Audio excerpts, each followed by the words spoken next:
So the kit production and the almost ready-made production is ongoing again after the summer, with some small updates to make it easier to build and a little bit more user-friendly to use for your flying from flat fields or to get up on slopes that are no start area on the top.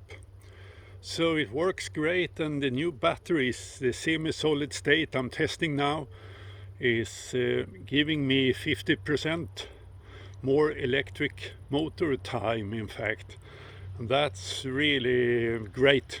I enjoy it. So order your kit or your parts or a close to ready-made, and I hope to have a motor alternative number 2 tested in September. Maybe that's a good option because of the limited production of the Leomotion.